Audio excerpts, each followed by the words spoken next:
Pangasinan, arestado ang 19 anyos na lalaki sa ikinasang bypass operation sa Aguilar, Pangasinan, habang himas-rehas din ang provincial most wanted sa Davao de Oro.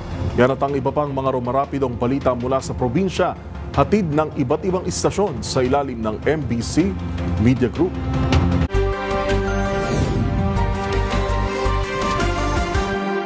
Nasa likod ngayon ng Rias na bakal ng Aguilar, Pangasinan Police Station ng isang 19 anyos na binatan na residente ng nasabing bayan matapos itong maaresto sa bypass operation. Sa ulat ni OIC Chief of Police Major Dario Ico, alas 3:20 ng hapon kahapon nagsagawa ng operasyon ng kanyang mga tauhan sa Drug Enforcement Team matapos makipag-ugnayan sa PDEA Region 1. Isang nagkunyaring buyer gamit ang marked money nakabili sa suspect na isang plastic sachet na naglalaman na hinihinalang shabu na tumitimbang ng 1.5 grams at may street drug price na 10,200 pesos at agad itong inaresto. Nasamsam sa suspect ang marked money at kanyang cellphone na gamit sa illegal niyang gawain. Kasong paglabag sa Republic Act 9165 Comprehensive Dangerous Drug Act of 2002 ang kinakaharap ngayon ng akusado. Mula sa Action Radio Pangasinan para sa MBC TV Network News, ito si Friday Pahardo Aris 38, una sa Pilipinas, una sa Pilipino.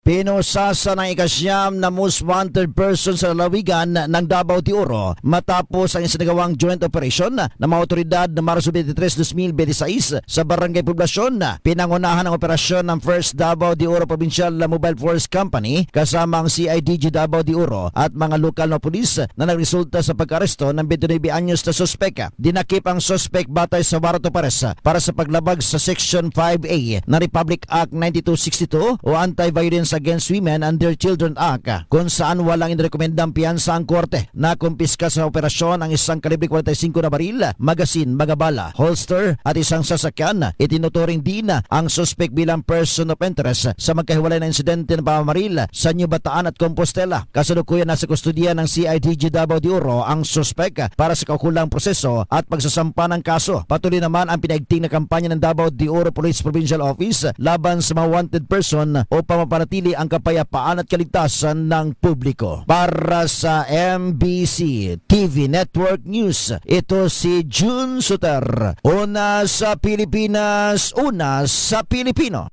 Nakasabat ng operating unit ang mahigit sa 9,000 na halaga ng pinaghihinalaang shabu sa isang drug personality na itinuturing na number 13 high-profile suspect ng buong Eastern Visayas. Nahuli ito sa Barangay Daganas, Catarman. Ang nasabing drug personality na kilala sa kanyang alias na si Chuse, 47 anyos, residente ng Bayan ng Bubon, Northern Samar, at ayon sa ulat ng PNP, rank number 13 ito sa Regional Priority Target List ng Kapulisan. Nakuha mula sa nasabing drug personality ang 16 na Hitsel transparent plastic sachet na pinaghihinalaang shabu ang laman na nagkakahalaga ng mahigit sa 9,000 pesos. Ikinasang operasyon ng elemento ng Catarman Police kasama ang Northern Samar Provincial Intelligence Unit at Provincial Drug Enforcement Unit. Ang nasabing number 13 high-profile drug personality sa buong Eastern Visayas kasalukuyang nasa kustodiya ng Catarman Police at nahaharap sa karampatang kaso sa iligal na droga.